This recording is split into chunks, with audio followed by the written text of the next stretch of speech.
Dear students, today we continue the numericals on relative velocities. Two particles are moving with velocities v1 and v2. Their relative velocity is maximum when the angle between their velocities is. Angle between their velocity is when Vmax velocity is maximum. When does the velocity maximum? Vmax.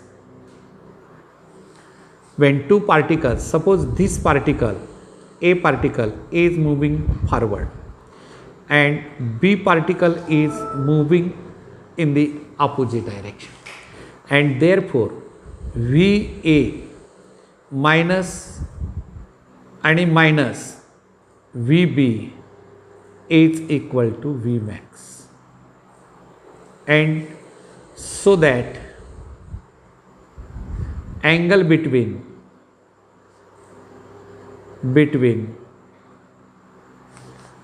first particle or particle A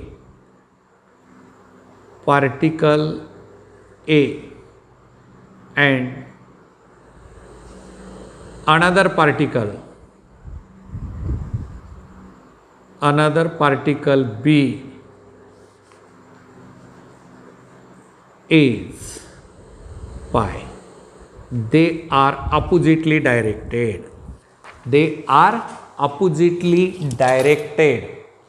So that when both the particles are moving in opposite direction, then their velocity is maximum, and both are in the same direction, then their velocity is minimum. So that we have the formula Vmax is equal to Va plus Vb. This is maximum velocity when both the particles are moving in opposite direction and both are moving in the same direction.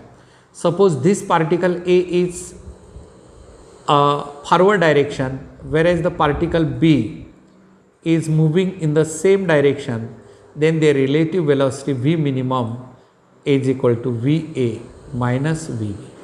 मी इथं maximum कुठं आहे विचारलेलं आहे, आणि जर एक्झाममध्ये तुम्हाला minimum असेल तर angle between them theta is equal to 0 degree and here theta is equal to maximum असेल तर 180 डिग्री और पाय रेडियन, 180 डिग्री और पाय रेडियन मॅक्झिमम, आणि मिनिमम असेल तर angle between them is 0. These two type of question asked in the exam, so that you must remember. The next problem आहे पुढचा, यामध्ये a boat which has a speed of 5 km/h in still water. आपण याला काय म्हणू, बोटची velocity किती दिली तुम्हाला, 5 km/h मध्ये दिलेली. क्रॉसेस ए रिव्हर, विड्थ किती आहे, आता ही रिव्हर असे आहे, याची विड्थ दिलेली आहे तुम्हाला किती, 1 किलोमीटर बेटा, ही विड्थ आहे. द शॉर्टेस्ट पॉसिबल पाथ म्हणजे असं सरळ शॉर्टेस्ट पॉसिबल पाथ, आणि टाईम टी किती दिलेला आहे, 15 मिनिट, म्हणजे किती झाले आवरमध्ये किती येईल, इज इक्वल टू 1/4 आवर. कसं आलं कळलं का, हे किती आलं, 15 divide by 60, that is T is equal to 15 divide by 60, 60 and that is equal to 1/4 hour. Time झाला आणि तुम्हाला डिस्टन्स दिलेला आहे. Velocity is equal to distance divided by time. Distance 1 divide by 1/4 is equal to 4 km/h. हे कशाची velocity झाली. So this is the path, आपल्याला 15 minute. आता रिव्हरची वेलॉसिटी काढायची आहे. ही वेलॉसिटी ऑफ बोट झाली and a boat which has a speed of 5 km/h in still water.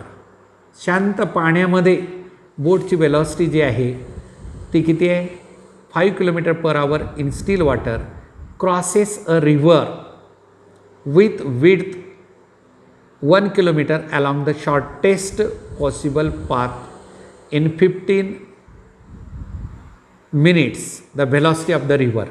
आता velocity of the river ही असे झाले बेटा, ही बोटची वेलॉसिटी आहे.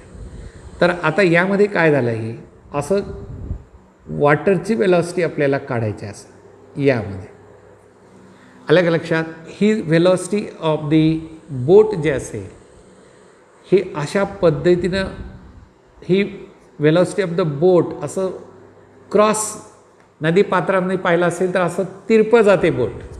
हे व्ही बी तुम्हाला दिलेलं आहे 5 आणि हे शॉर्टेस्ट तुम्ही काढलेलं आहे किती सांगा, किती काढलेलं आहे, हे किती किलोमीटर आहे 4 किलोमीटर. हे 5 km/h आणि 4 km/h. तर आपल्याला तर व्ही डब्ल्यू वॉटर अकॉर्डिंग आता हे राईट अँगल ट्रायंगल पायथागोरसनुसार जर तुम्ही लक्षात घेतला तर V B square is equal to हे बोटचं अशा पद्धतीनं मूव्ह झालेलं आहे. आणि हे म्हणजे कोणतं आहे, हायपोटेनिसचा square is equal to V W square plus V square. हे व्ही स्क्वेअर आपण ज्याला 4 km/h. तर बेटा व्ही डब्ल्यू स्क्वेअर आपल्याला काढायचं आहे is equal to V B square minus V square. V B किती सांगा बरं, व्ही बी किती आलं, येस टेल मी. 5चा स्क्वेअर 25 मायनस व्ही किती आलं 4चा 16 and V W square is equal to 9 and V W is equal to √9 is equal to 3 km/h. That is equal to here 3 km/h is the result of this numerical 94. Next पाहता बेटा पुढचा, it is raining vertically downwards with a velocity of raindrops. आता हे असे raindrops falling होतील असं, म्हणजे हे वर्टिकली डाऊनवर्ड डायरेक्शनला फॉलिंग किती आहे, raindrop falling V B is equal to 3 km/h. Rain drop V D म्हणतो मी याला बेटा रेन ड्रॉपला. A man walking in the rain with a velocity Vm is equal to 4 km/h. Then raindrops will fall on the man with the relative velocity V relative आपल्याला काढायचं आहे बेटा. यामध्ये जे असेल ही V रिलेटिव्ह म्हणजेच कसं येईल, आता हे जे मोशन याची जी आहे इथं दिलेली आहे तुम्हाला की रेनड्रॉप्स असे पडत असतील, हे मूव्ह होत असेल या ठिकाणी, वरून रेनड्रॉप असे खाली येतात की अशा डायरेक्शनमध्ये, हे असं घेतो मी इथं राईट, आणि हे असं इकडे मोशन आहे. तर ही रिलेटिव्ह वेलॉसिटी आपल्याला काढायची आहे. कोणती, ही रिलेटिव्ह वेलॉसिटी मी आता इथं व्ही आर म्हणतो मी तुम्हाला दिलं, आणि व्ही डी आपण ज्याला म्हणू, आणि हे जे दिलेलं आहे व्ही एम मॅन वॉकिंग असं चाललेलं आहे, मॅन वॉकिंग, आणि rain drop falling, rain drop falling, आणि व्ही रिलेटिव्ह बेटा अशी तिरपी येते. तर V R square is equal to VM square plus VD square. VM किती दिलेला आहे आपल्याला पहा 4चा स्क्वेअर 16 प्लस VD किती आहे 3चा square 9 that is equal to 25 and VR is equal to root 25 is equal to 5. VR is equal to 5 kilometer per hour. VM is equal to 5 kilometer per hour is the relative velocity of the man walking and raindrop falling. Man walking and raindrop falling. Now next numerical बेटा पुढचा आता numerical number जो असेल तो 96 नंबरचा आहे. पहा बरं काय दिलेलं आहे. An object A is moving with, आता इथं बेटा VA आपण ज्याला म्हणू याची speed 10 metre per second and B is moving with VB is equal to 5 meter per second in the same direction of positive direction of x axis. आता हे दोन्हीही असे पॉझिटिव्ह डायरेक्शन ऑफ x ॲक्सिसला move होत आहेत. A is 100 metre behind, A is 100 metre behind B. आता A इथं आणि B हा A इथं आहे. या दोन्हीमधलं डिस्टन्स किती आहे बेटा हे 100 मीटर राईट. हा A इथं आणि हा B इथं हे असेल 100 metre behind B as shown in figure. म्हणजे हे फिगर तुम्हाला काढून दाखवले. हे A इथं आहे आणि हा B आहे. या दोन्हीमधलं किती डिस्टन्स आहे 100 मीटर आहे. Find time taken by A to meet B. आता A न B ला मीट होण्यासाठी किती वेळ लागतो, how much is the time. बिलकुल साधा आणि सोपा प्रॉब्लेम. सांगावर काय येतं velocity V relative is equal to distance divide by time. Therefore time is equal to distance upon velocity relative. Distance किती दिलेलं आहे 100 दोन आहे. रिलेटिव्ह डिस्टन्स दोन्ही मधला 100 divided bye V velocity of A with respect to B that is VA minus VB is equal to 100 divided by 10 minus 5 and therefore T is equal to 100 divided by 5 is equal to 20 second. आला का लक्षामध्ये problem पहा. Relative distance मी म्हणत आहे बेटा हे एक इथं तुम्हाला दिलं आहे, हे B आहे, हे दोन्ही एकाच डायरेक्शनमध्ये मूव्ह होत आहे आणि मग एचं डिस्टन्स किती आहे. आता याची स्पीड कुणाची जास्त आहे Aची जास्त आहे. A न B ला ओव्हरटेक करणार VA आणि इथं VB. Relative distance relative velocity is equal to relative distance divided by time.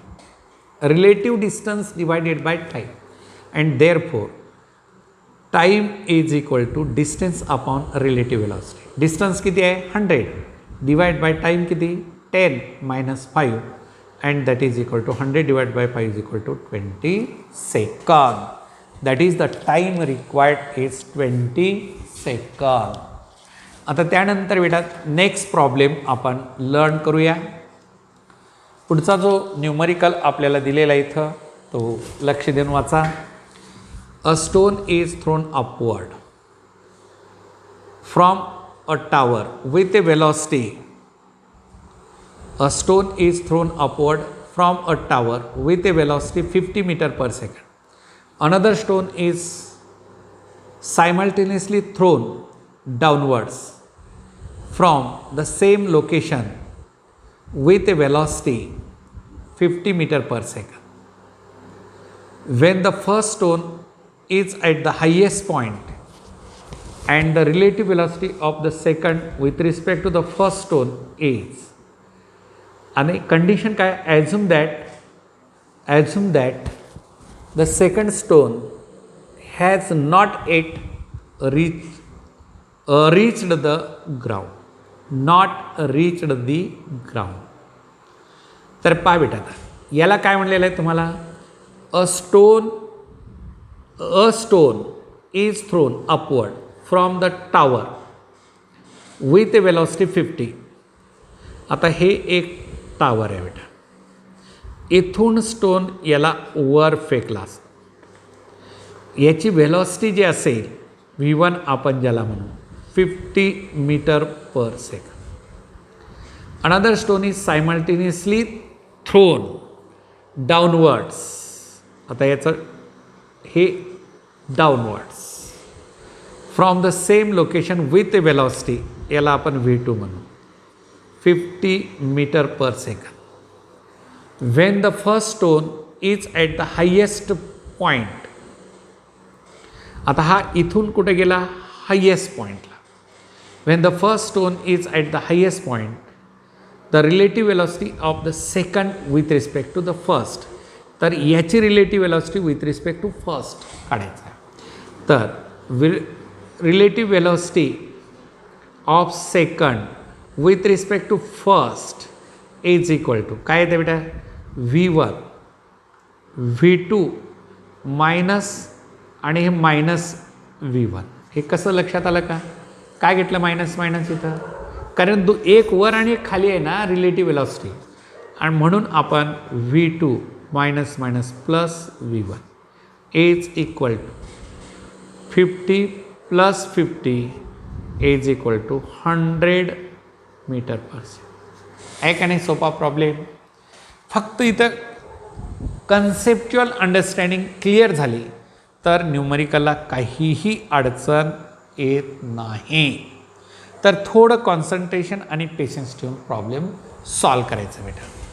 आता प्रॉब्लेम नंबर 98 नंबरचा तुमच्या पुढे नेक्स्ट.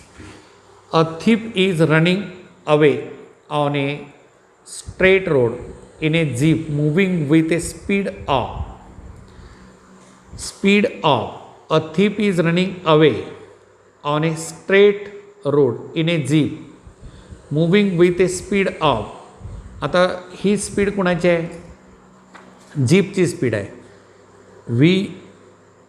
जे आपण म्हणू 9 meter per second. A policeman chases him on a motorcycle moving with a speed VP policeman 10 meter per second. If the instantaneous separation of the jeep from the motorcycle is 100, relative distance आपण R distance म्हणू, relative distance 100 meter, right? A relative, if the instantaneous separation of the jeep and the motorcycle is 100 meter, how long will it take for the policeman to catch the thief? आलं का बेटा लक्षात. thief is running away on a straight road in a jeep moving with किती 9 meter per second. 9 meter per second with a speed. हां सांगा आता, मला वाटतं अगोदर आपण असा सॉल्व केलेला आहे आणि तशाच टाईपचा हा न्यूमरिकल आहे. काय येतं बेटा, V relative is equal to R distance, relative distance divide by time. Therefore time is equal to relative distance upon velocity, and relative distance किती आहे 100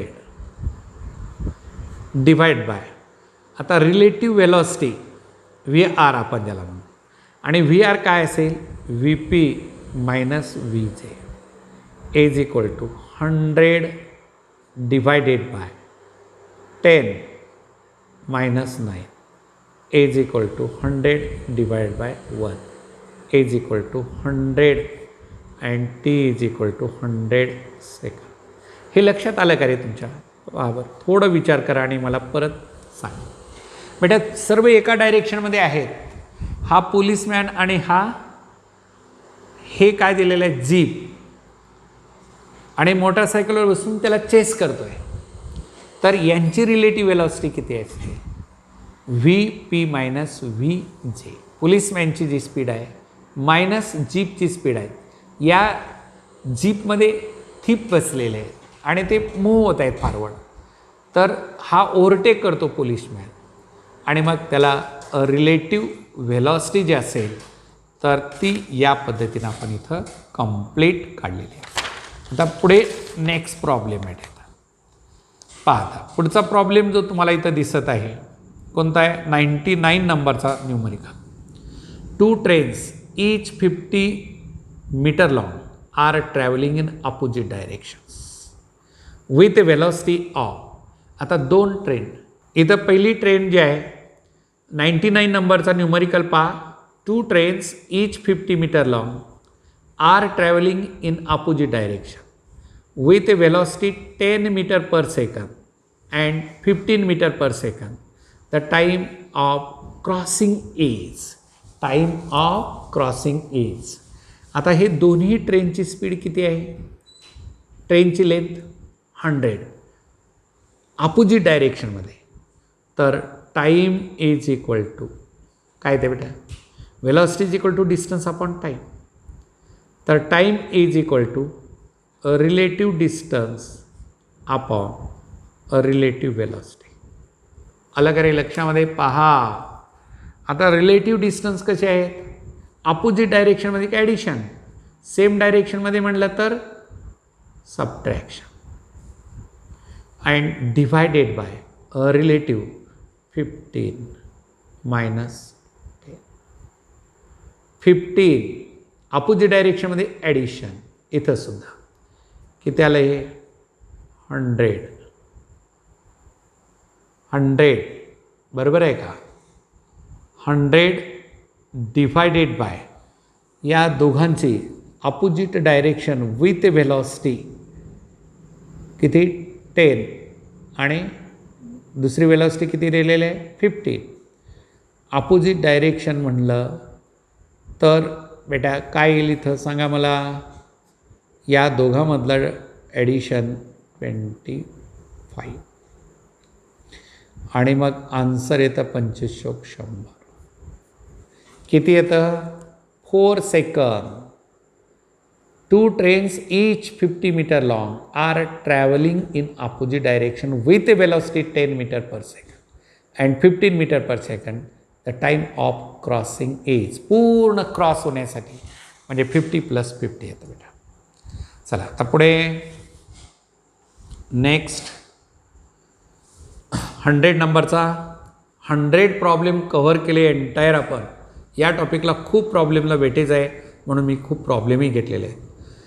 120 metre long train is moving in a direction with a velocity 20 metre per second.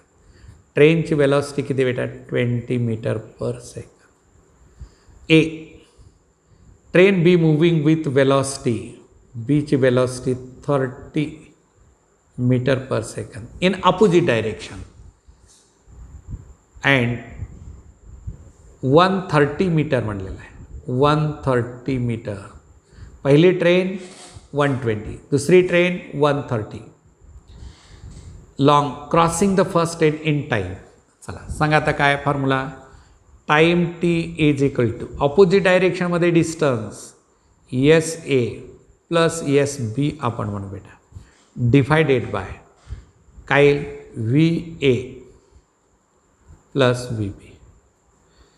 S A 120 plus 130 divided by सांगा किती आहे?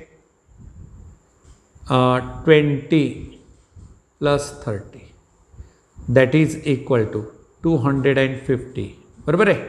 Divide by 50 हे cancel is equal to 5 and time is equal to 5 second. बरेचसे विद्यार्थ्यांना relative मोशनचे प्रॉब्लेम, relative वेलॉसिटीचे प्रॉब्लेम जे असतात ते टिपिकल वाटतात. मला तरी एवढे सिम्पल प्रॉब्लेम तुमच्या पुढे मी एक्सप्लेन करत चाललेला आहे. एवढे सोपे सोपे प्रॉब्लेम्स सहज लक्षात राहण्यासारखे, याला कुठलीच काही अडचण येऊ शकत नाही. चला बेटा, आता पुढे next 111. A 210 metre long train किती? S is equal to 210 metre is moving due north म्हणलेलं आहे. ठीक आहे, ड्यू नॉर्थ ट्रेनची velocity is equal to 25 metre per second. A small bird is flying due south म्हणजे अपोजिट डायरेक्शनमध्ये. आलं ना लक्षात? हे नॉर्थ आणि हे south. A little above the train with a speed of, याची स्पीड किती आहे बर्डची? बर्डची स्पीड आहे 5 metre per second. The time taken by the bird to cross the train. हा सिंपल प्रॉब्लेम अनेक वेळेस विचारला. हे पाहिजे, ट्रेन अशी मूव होत आहे, ही ट्रेन, आणि बर्ड हे असं मूव होत आहे, हे बर्ड अपोजिट डायरेक्शनमध्ये क्रॉस होतं, तर टाईम किती लागतो? डिस्टन्स, साधा formula, time is equal to, सांगा काय formula? Time is equal to distance upon velocity relative. हां, डिस्टन्स किती आहे? 210. अपोजिट डायरेक्शनमध्ये 25 plus 5 that is 210 divide by 30. हे कॅन्सल, हे 7 and time T is equal to 7 second. आहे सिम्पल न्यूमरिकल, याला काही अडचण काही नाही. साधा सोपा प्रॉब्लेम तुमच्या पुढे सॉल्व केला. क्रॉस म्हणत असेल अपोजिट डायरेक्शनमध्ये, क्रॉसिंग करणे, अपोजिट डायरेक्शनमध्ये मूव्ह होणे, आणि मग रिलेटिव्ह वेलॉसिटीचा बेसिक कन्सेप्ट इथं यूज करायचा, आणि तो time is equal to distance upon relative velocity, हा कन्सेप्ट यूज करून याचा इथं सॉल्व केला बेटा. आता पुढे 102 नंबरचा numericals. Power 102. A boat is sent across a river with a velocity of 8 kilometre per hour. बोटची वेलॉसिटी VB म्हणू आपण त्याला, 8 kilometre per hour. If the resultant velocity of the boat is VR is equal to 10 kilometer per hour, then velocity of a river VR small r is to be calculate. सांगा बरं बेटा कोणतं येतं? ही तुम्हाला V is equal to VR square is equal to VB square plus VR square. VR square. आता हे कसं येतं? असे नदीचं पात्र आहे, आलं का लक्षात? आणि मग तुम्हाला काय दिलेलं आहे? बोटची वेलॉसिटी जी असेल, म्हणजे बोट कशी मूव्ह होते, असं सरळ जात नाही, असं क्रॉस करत जाते, असं अशा टाईपमध्ये. ही वेलॉसिटी तुम्हाला दिलेली आहे, किती आहे? V रिलेटिव्ह, आणि आपल्याला रिव्हर्स ह्याची काढायची आहे, आणि ही तुम्हाला दिलेली आहे किती? ही 8 किलोमीटर दिलेली आहे पर आवर, आणि VR is equal to 10 kilometre per hour. तर V स्मॉल r काढायचा आहे बेटा राईट अँगल ट्रायंगलनुसार. तर काय येतं? VR स्क्वेअर फॉर्म्युला तुम्हाला दिलेला आहे मी. तर आपल्याला VR square is equal VR capital square minus VB square. VR capital 10चा स्क्वेअर मायनस VB किती? 8चा square, that is equal to 100 minus 64 is equal to 36, आणि VR is equal to 6 kilometre per hour. that is velocity of a river is equal to 6 kilometer per hour. 6 kilometer per hour is the velocity of a river. Okay, do you understand here clearly? Then the last numerical from this topic. Tomorrow we see the next topic, a train of 150 meter length, L is equal to 150 meter, is going towards north direction at a speed of V1 is equal to 10 meter per second. A parrot flies at the speed of 5. V parrot, याला आपण V2 म्हणू, 5 meter per second towards the south direction parallel to the railway track. The time taken T काढायचा आहे बेटा. हां, time is to be calculate. Opposite डायरेक्शनमध्ये आहे तर टाइम इज इक्वल टू, सांगा काय formula, small t is equal to distance upon relative velocity. हां, आता डिस्टन्स किती आहे, 150 आहे. रिलेटिव्ह वेलॉसिटी अपोजिट डायरेक्शनमध्ये addition 10 + 5 and small t is equal to 150 divided by 15 is equal to 10 second. And so we complete this topic here, motion along a straight line. A big topic is there. We have so many problems, many times 2 problem asked on this NEET as well as JEE examination, so that we covered all the typical problems, entire type of the problems, nothing remain, कुठलं शिल्लक राहिलं नाही. इतके problem solve तुम्हाला करून दिलेले आहेत बेटा. हे एवढे प्रॉब्लेम केलात तर याचं बाहेरचा एकही प्रॉब्लेम येणार नाही. याची प्रॅक्टिस चांगल्या पद्धतीने केलात, हेच प्रॉब्लेम परत परत सॉल्व करायचे, परत सॉल्व करायचे. म्हणजे सर्व एंटायर टाईप ऑफ प्रॉब्लेम आपण इथं कव्हर केलेला आहे. तुम्हाला कसल्याच प्रकारची अडचण येणार नाही. तर हे पूर्ण न्यूमरिकल्स आपण इथं कव्हर केलेले आहेत. आणि मग याच्या पुढचा टॉपिक जो असेल तो आपण नेक्स्ट व्हिडिओमध्ये लर्न करूया.